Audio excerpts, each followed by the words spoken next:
पुण्यात्माओं, हम इन बातों को एक देख करके रूटीन मान लेते हैं। ऐसा होता है, क्यों होता है? इसके कारण तक हम पहुंचते नहीं। हम भगवान की महिमा करते नहीं, उनके गुण नहीं गाते, शुक्र नहीं मनाते दाता का। अब कितना दयालु है वो परमात्मा। माँ के स्तन में दूध बच्चे के बाहर आते ही इतना दे दिया, पियो और जूठा छोड़ा।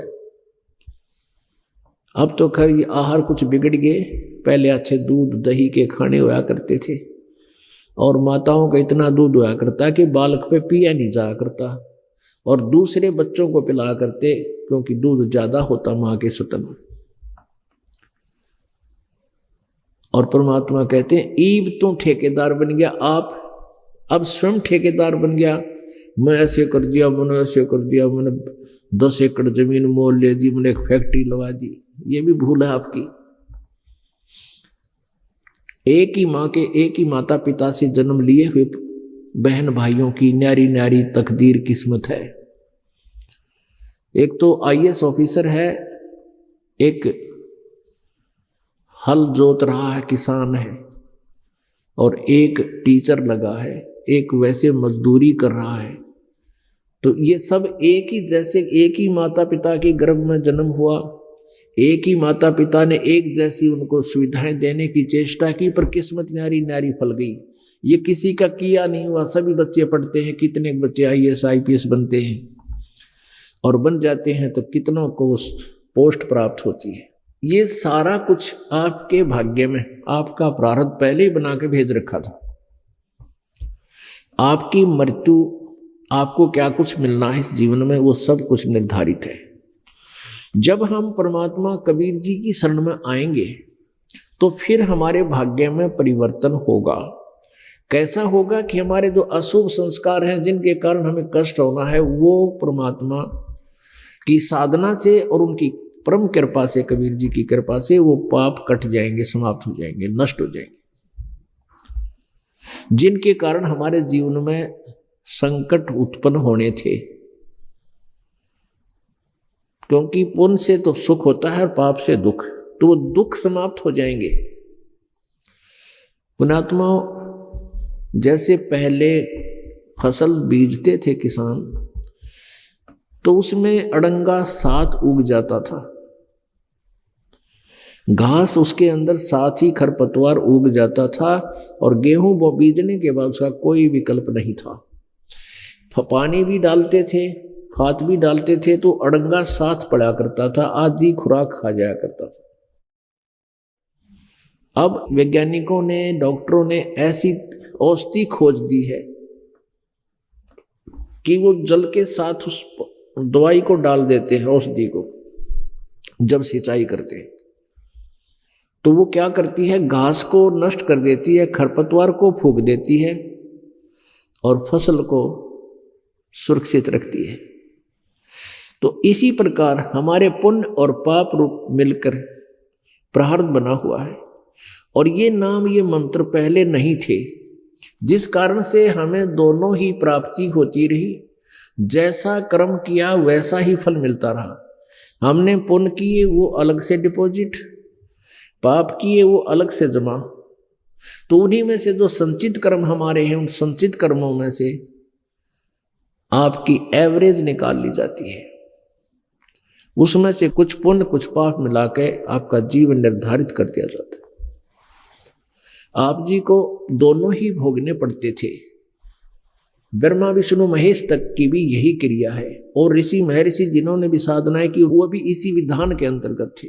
ये मंत्र पहले ही हमारे सदग्रंथों में थे, कबीर परमेश्वर ने आकर बताए हुए थे, लेकिन हम इसकी खोज नहीं कर सके या औषधि बना नहीं सके थे।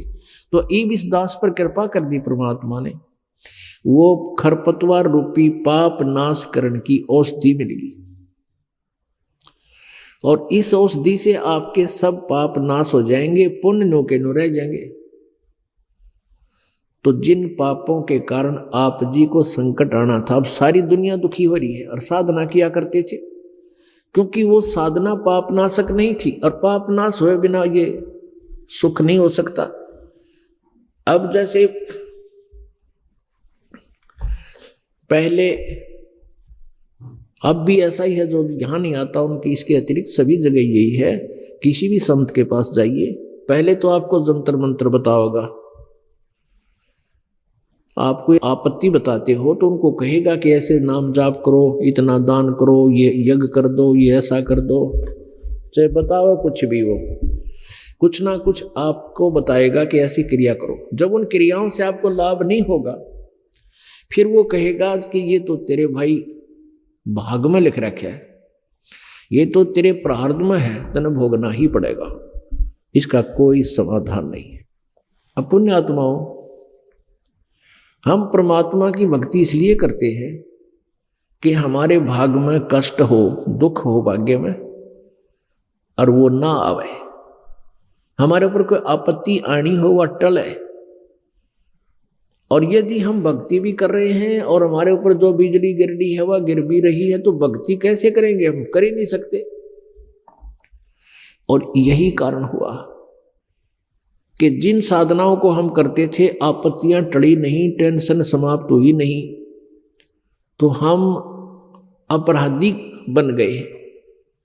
कोई चोरी करने लग गया, कोई रिश्वतखोर हो गया, कोई 2 नंबर का काम करे, कोई मिलावट करने लग गया।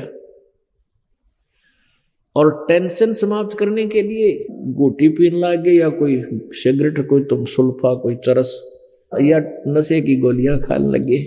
ये कोई टेंशन समाप्त करने के तरीके थोड़े ही है।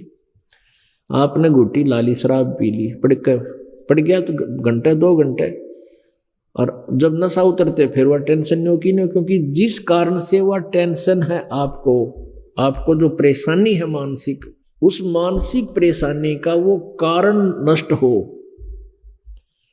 उसका समाधान हो, फिर वो टेंशन समाप्त होगी। तो वो उनके पास नहीं था। किसके पास नहीं था? किसी के पास भी नहीं था। न ब्रह्मा विष्णु महेश के पास था, वो समाधान नहीं था।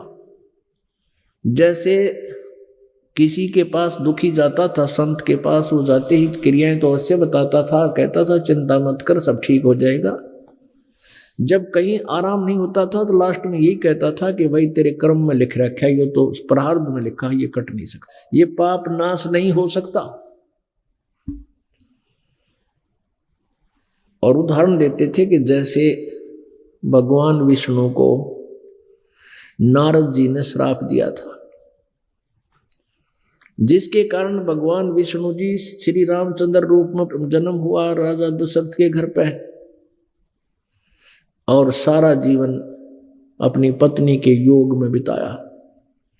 फिर दूसरा श्री राम रूप में बाली को मारा था, सुग्रीव के भाई को, उसका भी टिट फॉर टैट यानी अदले का बदला उसने देना पड़ा। विष्णु जी यानी श्री रामचंद्र जी कृष्ण रूप में अवतरित हुए, जन्म हुआ, और उधर से सुग्रीव का भाई जो बाली था, वो एक शिकारी रूप में उसी के राज्य में उत्पन्न हुआ। अंत में श्री कृष्ण जी एक वृक्ष के नीचे लेटे हुए थे, उनके पैर में पद्म था। शिकारी ने, वो शिकारी शिकार के लिए जंगल में मृग मारने के लिए घूम रहा था। वृक्ष की झुरमटों के अंदर से उसने देखा कि कोई मृग की आंख चमक रही है, हिरण की।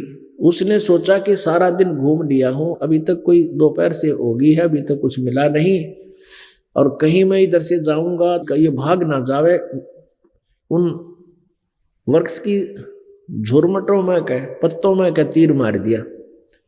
श्री कृष्ण जी के पैर में पद्म को मृग की आंख समझ गए। विषाक्त तीर था श्री कृष्ण जी के, वो लग गया, कराने लगा। जब जाकर देखा है तो मनुष्य मर गया। तब श्री कृष्ण जी से उसने कहा, भगवान मेरे से गलती होगी, मैंने तो ऐसे ऐसे धोखे से तीर मार दिया। तब श्री कृष्ण जी ने कहा, भाई तेरा दोष नहीं है, बालिया, बालिया नाम था उसका, जीमर का, वो धीमर यानी शिकारी का, कि अभी तेरा दोष नहीं है, ये तो तेरा और मेरा कोई पिछला हिसाब था।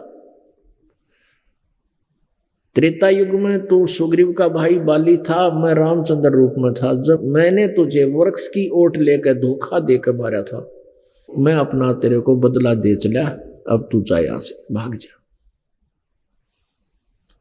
तो पुण्यात्मा ये उदाहरण दिया करते थे, तो हम संतुष्ट हो जाते वे सचमुच। जब हमारे भगवाना ने भी कर्म भोगने पड़े तो हम भी दुख पा लेंगे, लेकिन आत्मा फिर भी नहीं डटे थी। फिर भी कहीं ना कहीं किसी तीर्थ पे, कोई मंदिर में, मस्जिद में कितना न कितना जरूर जाते ही रहते थे, या किसी और संत के पास चले जाते थे, कुछ राहत मिले। हमें मालूम है कि भगवान की भक्ति इसीलिए करते हैं कि कुछ हमें आने वाली आपदाएं टले। पुण्यात्माओं, किसी के पैर में कांटा लगा हो और उसके किसी से पूछे कि मुझे पैर में पीड़ा हो रही है, वो व्यक्ति ये तो बता दे कि तेरे पैर में कांटा लगा है जिस कारण से तुझे पीड़ा हो रही है, और उसके पास उसको निकालने के साधन है नहीं, औजार नहीं है कांटा निकालने के, और वो ये कहे कि जूते पहन ले कहीं आगे और कांटा ना लग जा। जूते पहन ले भाई, आगे कांटे ना लगेंगे, कांटा नहीं निकलेगा, कांटा तो लगा ही रहेगा। अपने आत्माओं, कांटा लगे पैर में जूते पहना नहीं जा सकते, वो तो कांटा निकले। इस डर से जूता पहना वो प्राणी है भगवान, कहीं फिर ना कांटा लग जाए, बहुत पीड़ा हो रही थी मुझे, और उस डर से वो जूता कभी नहीं निकाला जब सफर में चलेगा। तो पुण्यात्माओं, हमारे ये पाप कर्म रूपी कांटे जिनको लगे हुए हैं वो बहुत दुखी हैं, और उनको यहां आने से उनके ये पाप रूपी कांटे निकाल दिए जाते हैं, और फिर उनको बताया जाता है कि राम नाम दे दिया, इसको खंड मत करना, तोड़िए ना इस नियम को। इस नियम को तोड़ देगा अर्थात ने जूता फिर निकाल दिया, नाम टूटने से भक्ति बंद होगी, परमात्मा की राहत नहीं मिल रही। जूता निकल गया आपका, जूता निकलते ही फिर कांटे लग जाएंगे, क्योंकि आपके जीवन में बहुत सफर में कांटे बहुत बिखरे हुए हैं, बहुत पाप हैं आपके।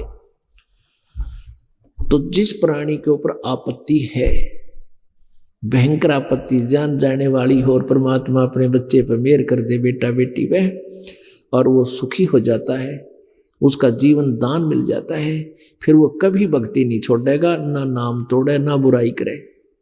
वो फिर कभी इस डर से जूता नहीं निकालेगा, भगवान की भक्ति नहीं छोड़ेगा, हे परमात्मा कहीं फिर बिजली ना गिर जाए, वो दुख फिर ना आ जाते रहे। तो ऐसे या भक्ति डटेगी या भक्ति ऐसे चलेगी पुण्यात्मा। अभी तक जिस भी संत ऋषि का इतिहास आपने देखा, उन्होंने यही बताया कि ये पाप कट नहीं सकते तो भोगने पड़ते हैं। अब परमात्मा कहते हैं भाई, तीन लोक और भवन चतुर्दश कोई नहीं सत्संगी। इस पूरे ब्रह्मांड में किसी को भी यथार्थ ज्ञान नहीं है, कोई भी सत्संगी नहीं है, किसी के पास भी सत साधना नहीं है। परमात्मा कहते हैं तुम कौन राम का जपते जापम, और तात कटे ना तुम्हारे तीनों तापम। एक समय जब युधिष्ठिर जी को बुरे बुरे स्वप्न आने लग गए थे, तो उसमें समाधान पूछा गया था श्री कृष्ण जी से। उसने बताया कि तुमने जो युद्ध में पाप करे हैं वह जीवात्मा तुम्हें सता रही है। युद्ध में जो हिंसा की थी, मनुष्य मारे थे, वो आत्माएं तुम्हें, वो प्रेत आत्माएं सता रही हैं। उसके लिए एक बहुत बड़ा यज्ञ करो, बहुत समाधान बताया, करोड़ों रुपया लगा। लेकिन वो भी ना होया जब तक परम पिता परमात्मा कबीर परमेश्वर सत भक्ति करने वाले वो भगवान वहां नहीं पहुंच गए, कबीर जी सुदर्शन रूप में। तब वो शंख बजा, युद्धर्शन को वह प्रेत आत्माओं की पीड़ा बंद हुई। नहीं तो श्री कृष्ण जी के समाधान से तो वो यज्ञ भी सफल नहीं हो रही थी। विष्णु जी ने 3 ताप के अंदर किसी को ये आते हैं जो श्राप दे दिया, किसी ने श्राप दे दिया, देवता रुष्ट हो गया, को पत्थर प्रेत आत्मा सता रही है, या कोई सांप लड़ जा, कोई और जहरीला जानवर काट दे, तो वो परमात्मा की कृपा से वो भी असर नहीं हुआ करते जिनकी भक्ति सच्ची चल रही है। एक पिछले समागम पे एक माई आई, कहने लगी जी मेरे बेटे का सांप लड़ गया, सर्प ने काट लिया। मैं फिर दवाई नहीं ली। बोला ना जी ममता ना ली दवाई। मैं क्यों, दवाई लेनी चाहिए बेबी, चलो परमात्मा की दुआ भी और दवा भी दोनों काम जल्दी कराया करें। ने बोली अमनत ना लिया, भगवान से बड़ा कौन है, आपसे बड़ा कौन वैद्य है। मैंने सोची अब मारेगी छोरे ने, मैं कद लड़ा था वो, अब चौथा दिन है, इतनी ठीक है। बोला ठीक है। तो पुण्यात्माओं इस तरह हमारा भी दिल मजबूत होता है परमात्मा, क्योंकि हमने थोड़ी सी ये चिंता बन जाती है कि इनका दृढ़ विश्वास ना हो और भक्ति ठीक ना हो तो दाव लग जाता है काल का। इसलिए हम जोर देते हैं कि दवाई जरूर लेना आप जा करके, कोई दवा फिर जल्दी काम करेगी पामाल की जो सत भक्ति और वह कमाई साथ है। तो कहने लगी ना जी मैं फिर क्यों चिंता कर, 3 दिन हो गए थे, अब डोंट वरी बेटी, साथ है भगवान। तो ऐसे कहते हैं परमात्मा कि तुम कौन राम का जपते जापम और ताते कटे ना तुम्हारे तीनों तापम। तुम किन भगवानों की भक्ति करते हो जिससे तुम्हारे 3 ताप भी नष्ट नहीं होते, मोक्ष तो बहुत दूर की बात है। अब आपको दिखाते हैं इन ऋषि में ऋषियों की थ्योरी और सिद्धांत जो ये कहा करते थे कि पाप नाश नहीं होते। देखिए श्रीमद् देवी भागवत, श्रीमद् देवी भागवत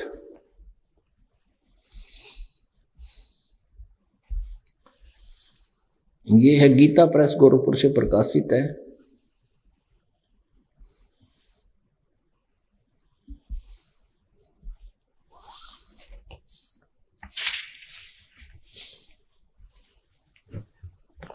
संपादक हनुमान प्रसाद पोदार, चिमन लाल गोस्वामी। ये कहाँ से छपी और प्रकाशित हुई है? प्रकाशक में मुद्रक हैं गीता प्रेस गोरखपुर, गोविंद भवन कार्यालय कोलकाता का संस्थान। फोन और ये फैक्स नंबर है इनके।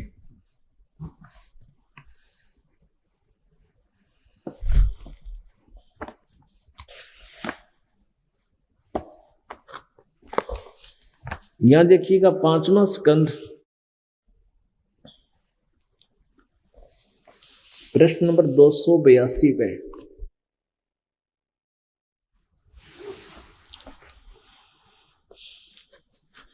व्यास जी कहते हैं देवराज इंद्र की बात सुनकर बृहस्पति जी उनसे कहने लगे। व्यास जी कहते हैं कि एक बार इंद्र की और बृहस्पति देवताओं के गुरु की चर्चा हुई। इंद्र ने पूछा था कि क्या पाप नाश हो सकते हैं?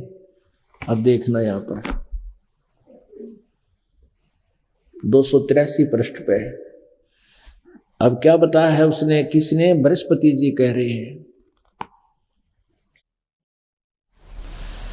प्रारब्ध कर्मों का अभाव बिना भोगे नहीं हो सकता। यह स्पष्ट है आर्य, संपूर्ण देवता तुम्हारे सहायक हैं। तुम स्वयं भी बुद्धिमान हो, फिर भी जो होनी है वह होकर ही रहेगी, तुम उसे टाल नहीं सकते। ऐसी स्थिति में सुख और दुख की चिंता में नहीं पड़ना चाहिए। महाभाग सुख और दुख ये दोनों कर्मशः पुण्य एवं पाप के अक्षय के सूचक हैं।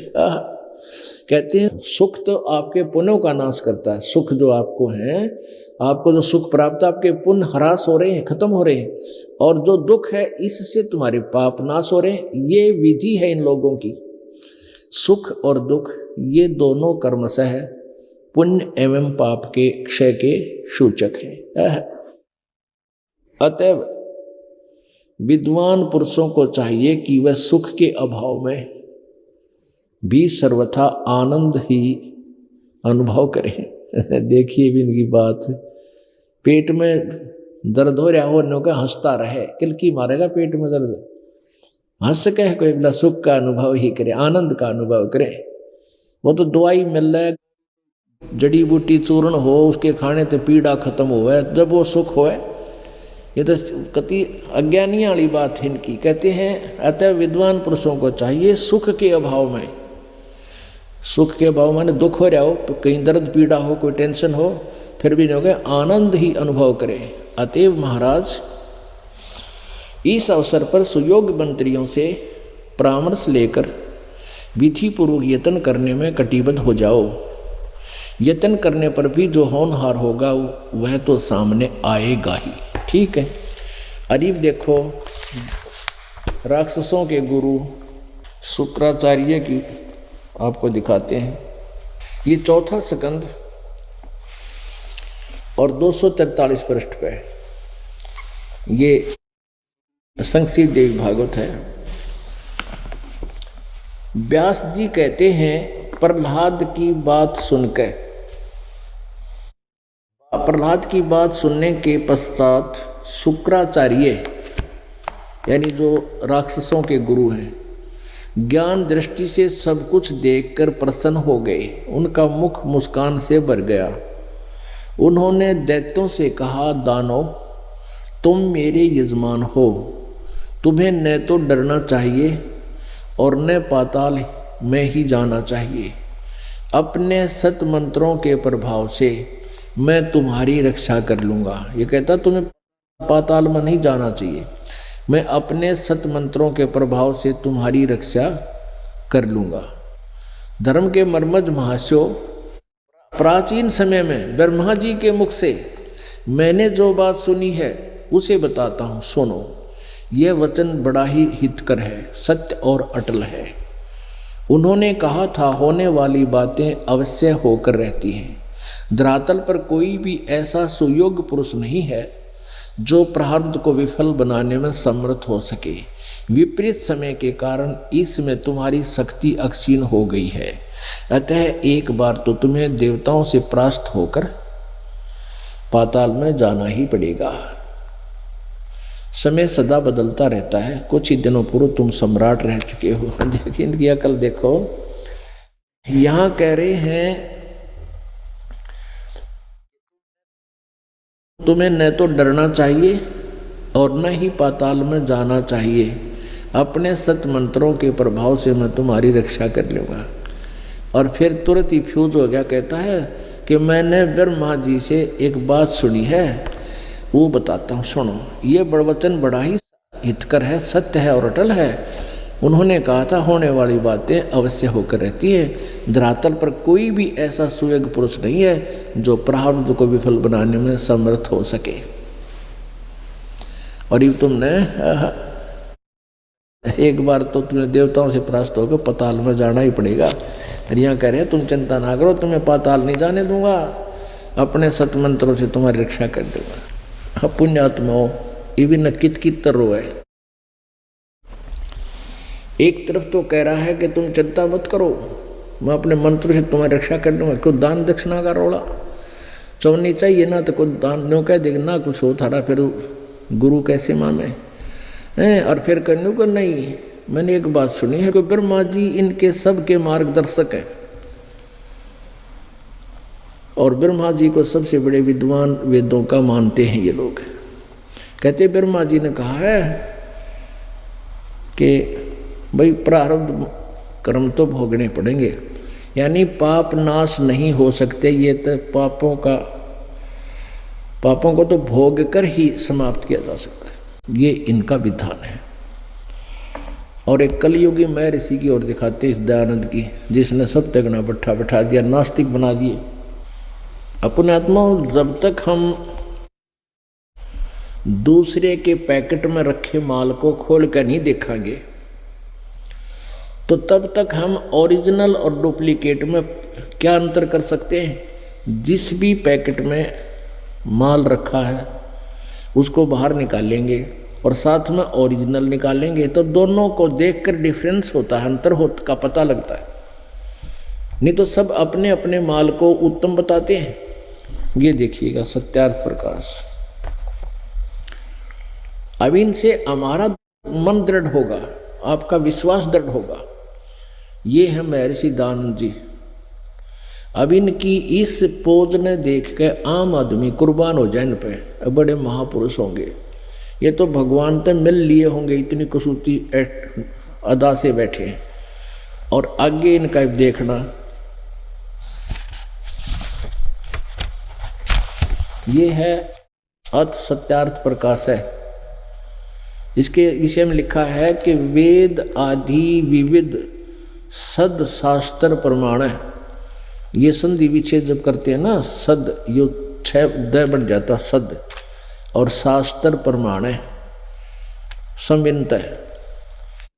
किसने लिखा? कहते हैं वेद आदि विविध सद शास्त्रों के प्रमाणों से इसके अंदर समावेश किया गया है, उनके आधार से इसको लिखा है। किसने लिखा है? श्रीमत, ओहो, महर्षि दानंद के आज्ञा और पाछे उपाधि ला रखी है। श्रीमत परमहंस परिव्राजक आचार्य महर्षि दानंद सरस्वती स्वामी विरचित है। ये देखिएगा, प्रकाशक हैं वैदिक यति मंडल, दानंद मठ, दीनानगर, पंजाब। ये कहाँ से छपा है?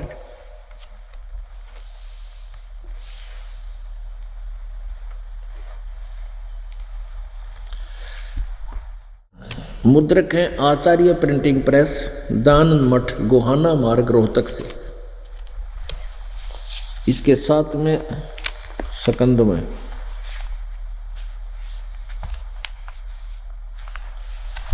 ये देखिएगा, इसकी कितना गलत विधान था, कितना अज्ञानी था ये महर्षि दानंद। 154 पृष्ठ पर किसी ने प्रश्न किया है।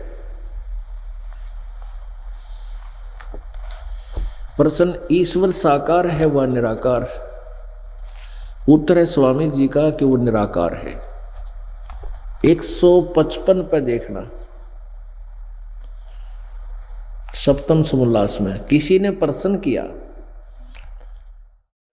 परमेश्वर की स्तुति प्रार्थना और उपासना करनी चाहिए व नहीं? उत्तर महर्षि दानंद का, करनी चाहिए। तो प्रश्नकर्ता कहता, क्या स्तुति आदि करने से ईश्वर अपना नियम छोड़ स्तुति प्रार्थना करने वाले का पाप छुड़ा देगा? यानी जो पाप से कारण दुख है उस दुख का नाश कर देगा, पाप नष्ट कर देगा? उत्तर स्वामी जी का नहीं। तो प्रश्नकर्ता कहता, फिर स्तुति प्रार्थना क्यों करना, फिर किस लिए करें? उत्तर स्वामी जी देते हैं, उनके करने का फल अन्य ही है। तो प्रश्नकर्ता ने कहा भी वो क्या है फिर वो फल जो पाप नाश तो करता नहीं, फिर और के लाभ है भक्ति से? स्वामी जी कहते हैं, दानंद जी का उत्तर है, स्तुति से ईश्वर में प्रीति, उसके गुण कर्म स्वभाव से अपने गुण कर्म स्वभाव का सुधरना, प्रार्थना से निरभिमानता, उत्साह और सहाय का मिलना, उपासना से परब्रह्म से मेल और उसका साक्षात्कार होना। अरे वाह, उपासना से परब्रह्म से मेल, यानी ब्रह्म से भी दूसरे भगवान से मेल, और उसका साक्षात्कार माने कति प्रत्यक्ष सामने दिखाई देना, उसका साक्षात्कार होना। यहाँ तो कह रहा है भगवान निराकार 154 पृष्ठ पे, और यहाँ कह रहा है उपासना से परब्रह्म से मिलन हो जा। बिना निराकार तो मिल जाएगा कि तो सर्वव्यापक कण कण में है, तो वैसे भी मिला हुआ है। तो परब्रह्म से मेल और उसका साक्षात्कार होना। पुण्यात्माओं, ये तो विधान है इन नकली ऋषि में ऋषियों का कि पाप कर्म पाप नाश नहीं होते, साधना से और फल हो जाता है। और क्या हो जाता है? भगवान से मिलन। अरे पापी आत्मा और भगवान से मिल लेगा, परमात्मा पाया गया उसने, फिर जरूरत की रहेगी पाप के खत्म करने की और बुराई छोड़ने की। परमात्मा को पाने के लिए पाक साफ होना पड़ेगा, और उस पाक साफ होने के लिए हम ये क्रियाएं कर रहे हैं। अब स्वामी दानंद जी का विधान ऐसा है, जैसे किसी ने बहुत बड़ा बोर्ड ला रखा हो वैद्य का, डॉक्टर का, और वहाँ कोई व्यक्ति जाता है और उससे प्रश्न करता है कि वैद्य जी मुझे ये बीमारी है और क्या औषधि खाने से ये रोग कट जाएगा? यो वैद्य ये उत्तर देवे कि नहीं, औषधि रोग नाश नहीं करती।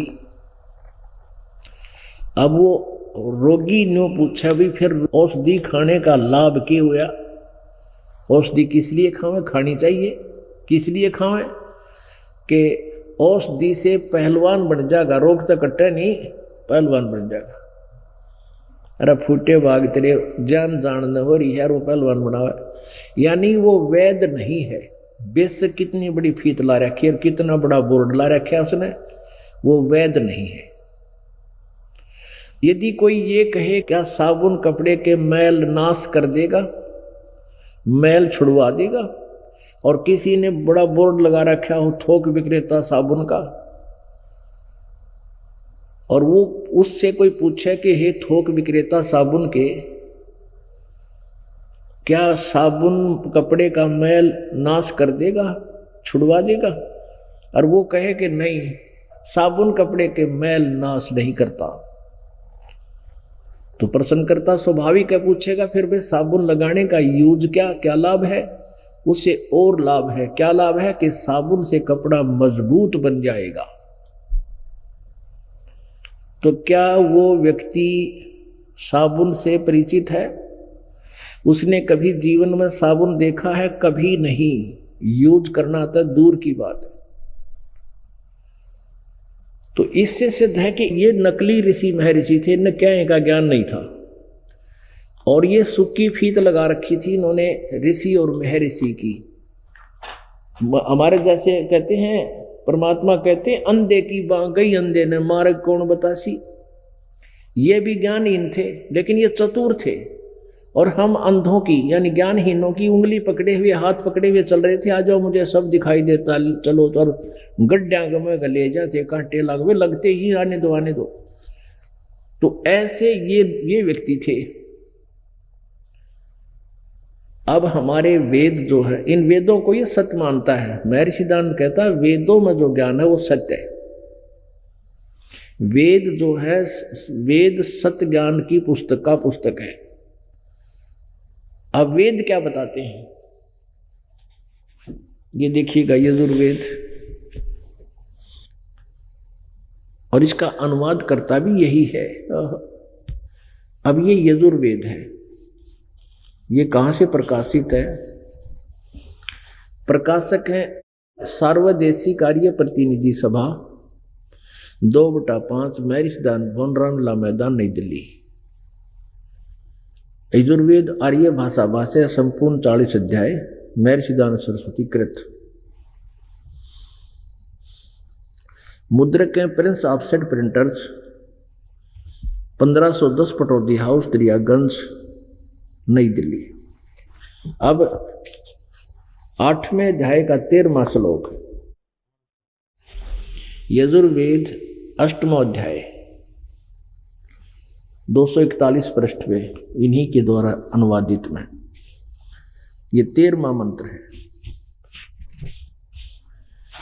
इसमें लिखा है, ये संस्कृत है, देव कर्तस्य ऐनस्य अवजनमसि, मनुष्य कर्तस्य ऐनस्य अवजनमसि, पितृ कर्तस्य ऐनस्य अवजनमसि, आत्म कर्तस्य ऐनस्य अवजनमसि, ऐनस्य ओहो अवजनमसि। अब इसका अनुवाद इन्होंने किया है, स्वामी जी ने।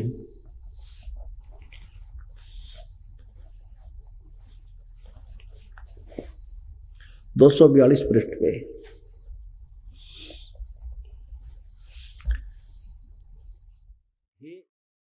हे सबके उपकार करने वाले मित्र आप।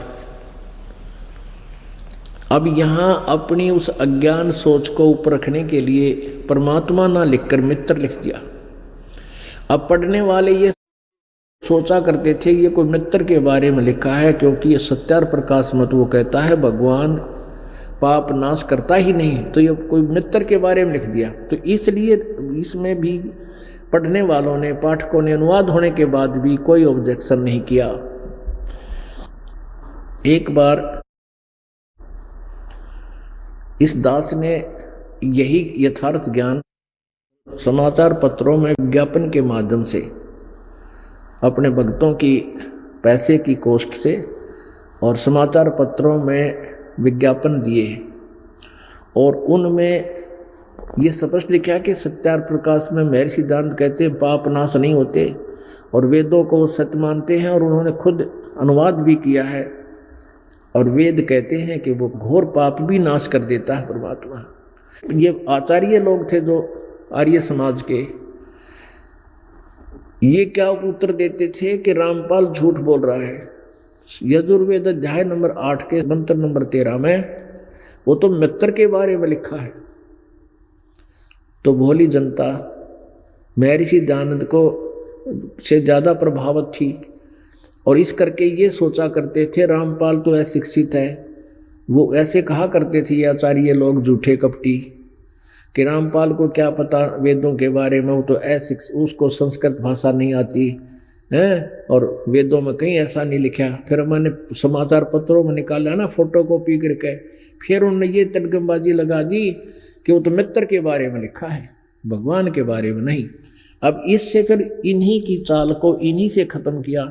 सत्यार प्रकाश में महर्षि दयानंद प्रथम समोल्लास में कहता है कि मित्र का अर्थ परमेश्वर जानो। ये देखो, ये वही सत्यार प्रकाश है और एज इट इज इसके प्रथम समोल्लास के प्रश्न नंबर 18 पे, ये प्रथम समोल्लास है।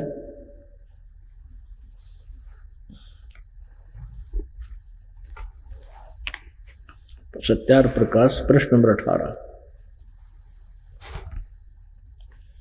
प्रश्न यहां देखेंगे, जो सबसे स्नेह करे सबको प्रीति करने योग्य है वह परमेश्वर सबका सच्चा मित्र है, इससे परमेश्वर का नाम मित्र है। अब आगे बात ठिकाना है।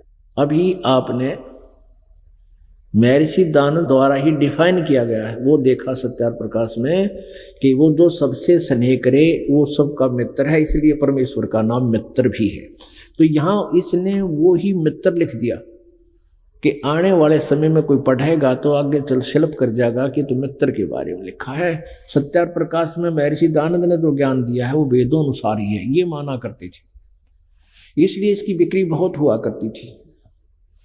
अब इसकी सच्चाई का पता लग गया, इसमें कोई ना खरीदता। इसी कारण से इन्होंने क्रोथा कांड करवाया, हरियाणा के मुख्यमंत्री जी को बहका के झूठ साच बोल के हैं, और ये कितना बड़ा दोष करवा दिया। 21 महीने ये परमात्मा का सतमार्ग बंद करवाया, तो इनको घोर पाप लगेगा, इनकी ऐसी दुर्गति होगी, याद रखेंगे, आप देख लेना। तो कहने का भाव ये थी, इन्होंने इसलिए ये बकवाद करी कि इनकी रोजी रोटी बंद हो थी और समाचार पत्रों में भी इनकी चला थी। मुख्यमंत्री के प्रभाव से समाचार पत्रों ने निरे गपोड़ झूठ बोल दिए, फिर सच्चाई सामने आई। अब देखो जनता फिर उमड़ के दोबारा परमात्मा के चाहने के लिए, परमात्मा पाने के लिए आने लग रहे हैं। तो सच्चाई को कुछ दिन दबाया जा सकता है, मिटाया नहीं जा सकता। तो अब ये सामने आगे देखो, यजुर्वेद अध्याय नंबर 8 का श्लोक नंबर 13 आपको महर्षि दयानंद, इस नकली ऋषि दयानंद द्वारा अनुवाद ही दिखाते हैं। हे सबके उपकार करने वाले मित्र आप, देव कर्तस्य दान देने वाले के, ऐनस्य माने अपराध कहो चाहे पाप कहो, इसने खुद ऐनस्य माने पाप अर्थ किया है। पाप कहो, अपराध कहो, दान देने वाले के अपराध यानी पाप के विनाश करने वाले हो। साधारण मनुष्यों के किए हुए ऐनस्य माने अपराध के विनाश करने वाले हो, पिता के किए हुए विरोध आचरण के अच्छे प्रकार हरने वाले हो। ओह विरोधाचरण नहीं है ये। अनस्य माने पाप के ही, पिता के किए हुए पाप को भी आप नाश करने वाले हो।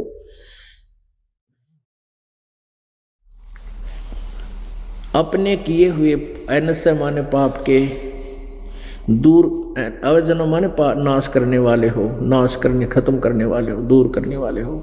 अनस्य अनस्य अधर्म के यानी घोर पाप के भी नाश करने हारे हो। अवजन मान नाश करने हारे हो। जानता हुआ मैं जो कुछ भी धर्म आचरण किया करता हूँ वह करूँ, अनजान में जो कुछ भी किया करता हूँ वह करूँ, उस सब अनस्य माने पाप के, उस सारे पाप के, इन्होंने दुष्ट आचरण लिखा है, दूर करने वाले हैं। अपने आत्माओं क्या बताया करते थे भगवान? मोती मुक्ता दर्शत नाही, ये जग है सब अंदरे, दिखत के तो नैन चश्म, इनका फेरा मोतिया बंदरे। ये जो जिसको सफेद मोतिया बंद आंखों में हो जाता है, उसकी आंखें बिल्कुल स्वस्थ दिखाई देती है, स्वस्थ, लेकिन उसको दिखता कुछ नहीं, नपट अंधा होता है। और ऐसे ही ये महर्षि दिखाई दिया करती, ये कति ज्ञान नेत्रहीन थे, इनको वेदों का कैखे का पता नहीं था। अब परमात्मा ने 600 वर्ष पहले ये ज्ञान दिया था।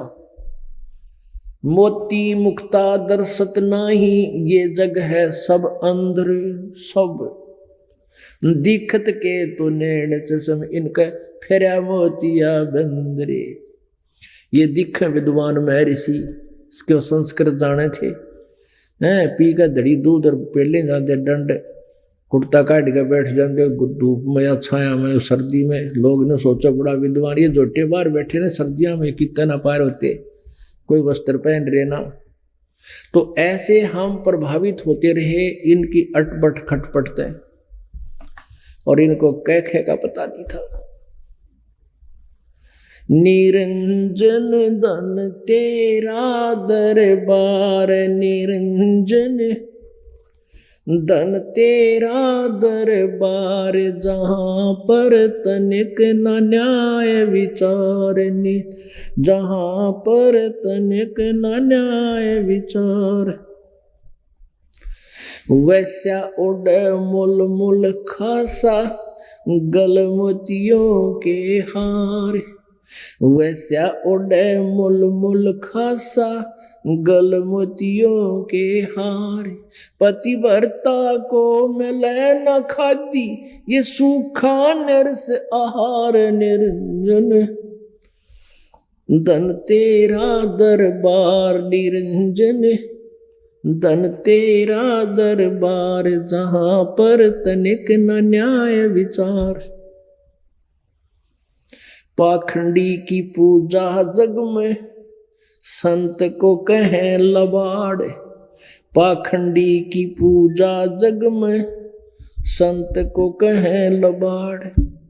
अज्ञानी को परम विवेकी, और ज्ञानी को मूढ़ गवार, निरंजन धन तेरा दरबार, निरंजन धन तेरा दरबार, जहाँ पर तनिक न न्याय विचार। कहे कबीर सुनो भाई साधो, या सब उल्टा व्यवहार, कहे कबीर सुनो भाई साधो, या सब उल्टा व्यवहार।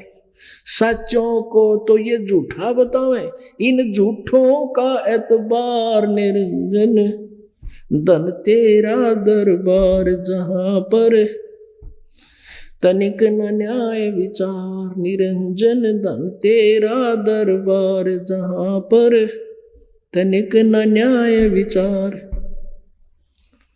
कहे कबीर सुनो भाई साधो, या सब उल्टा व्यवहार, कहे कबीर सुनो भाई साधो, या सब उल्टा व्यवहार। सच्चों को तो ये झूठा बतावे, इन झूठों का एतबार, निरंजन धन तेरा दरबार, निरंजन धन तेरा दरबार, जहां पर तनिक ना न्याय विचार। पुण्यात्माओं, परमात्मा का सूक्ष्म वेद, परम अक्षर ब्रह्म की वाणी, कबीर परमेश्वर द्वारा दिया गया ज्ञान सभी सदग्रंथों से मेल खाता है जो 600 वर्ष पहले परमेश्वर ने लिपिबद्ध करा था। जब ही सतनाम हृदय धरो, भयो पाप को नासे, जैसे चिंगारी अग्नि की भाई पड़े पुराने घासे।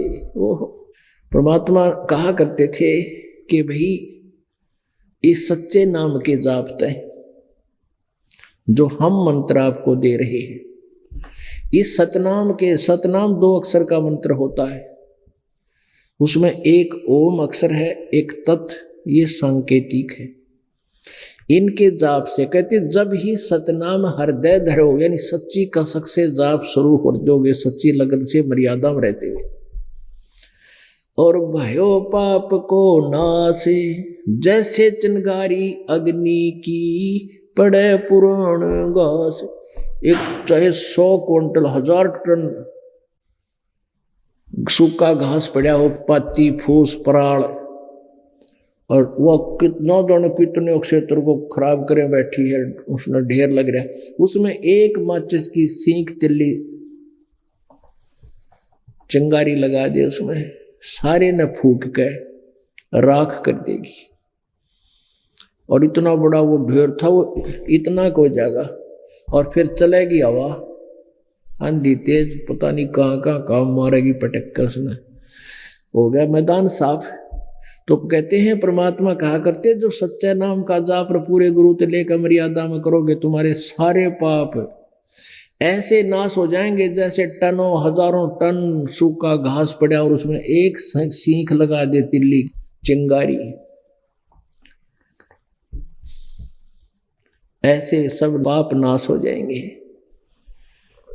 तो इस प्रकार परमात्मा जब आए, हमें ये ज्ञान दिया करते थे कि जो साधना तुम कर रहे हो बच्चों, ये ठीक नहीं।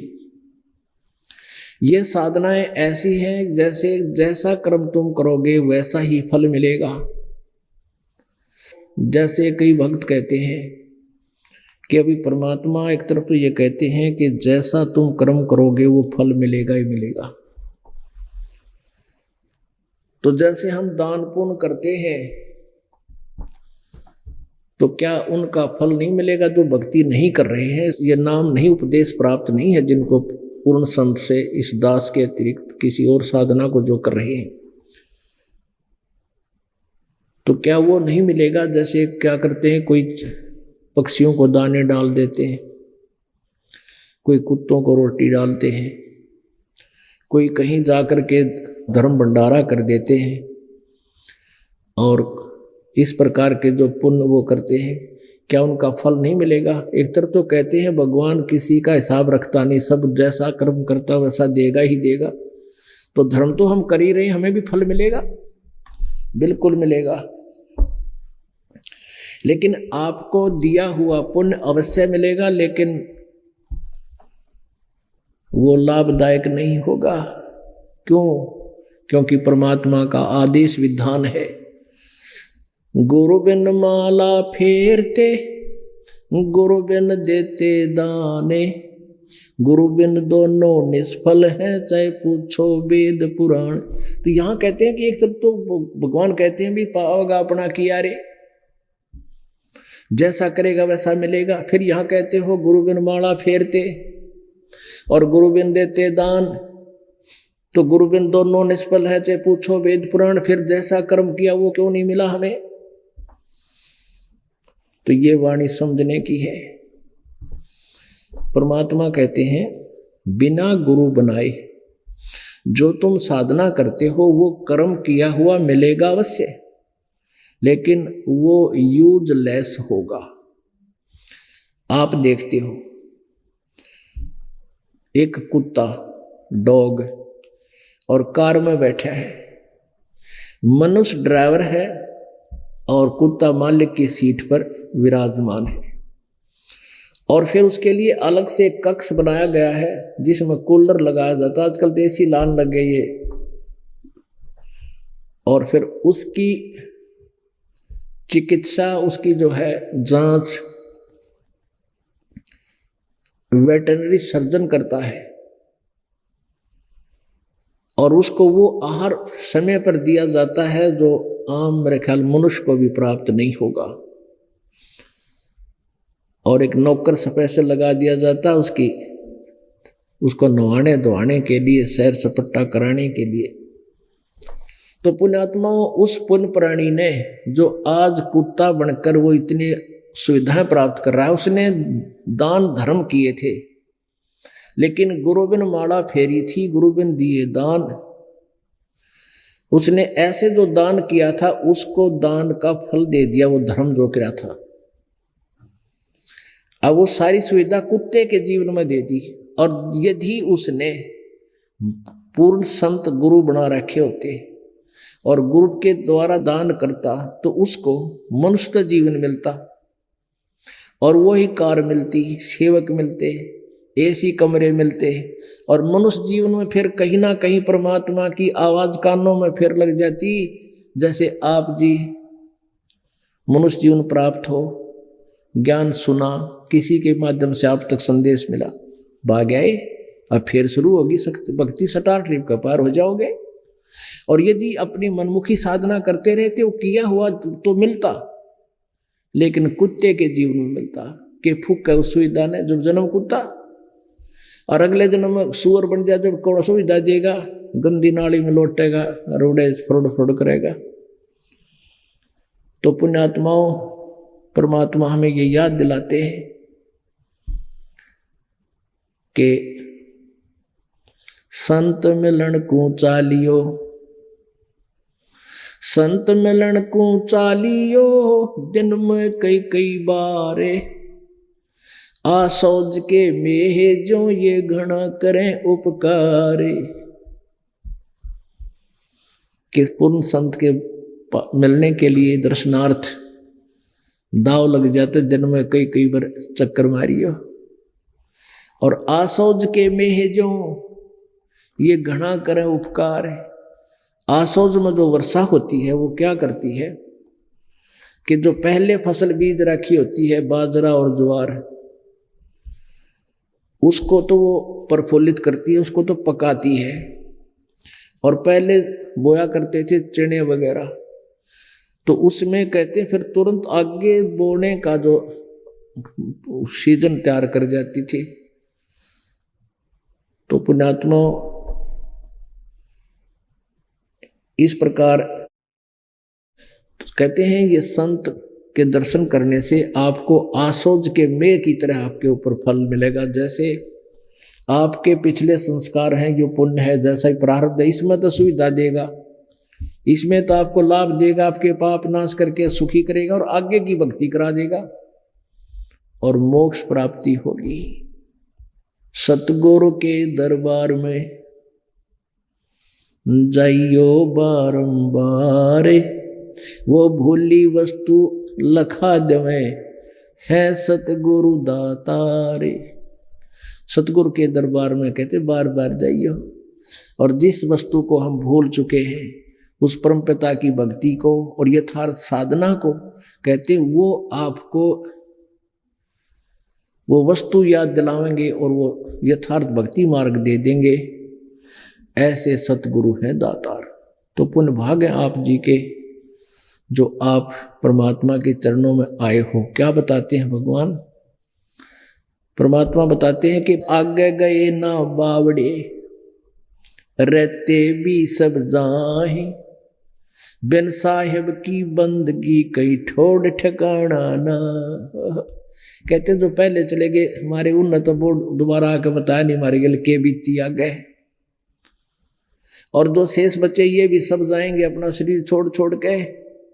कहते बिन परमेश्वर उस परम पिता की, बिन साहेब भगवान की भक्ति बिना किधर ठोड़ ठिकाना ना। जैसे कहते हैं यहाँ से स्वर्ग चले गए कोई पुण्यकर्मी प्राणी है, स्वर्ग में पुण्य समाप्त होते, जैसे यहाँ जबरदस्ती मृत्यु हो जाती है वहां भी जबरदस्ती छीन लिया जाता है शरीर और नरक में धकेल दिया जाता है। नरक से फिर समय पूरा होते नरक का फिर वहां से आगे धक्का दे दिया जाता है, गधा बन जाता है, गधे का जीवन पूरा होते फिर सूअर बन जाता है। कहते हैं सब चलो चलो ही रहती है, ठोर ठिकाना नहीं किसी जीव का।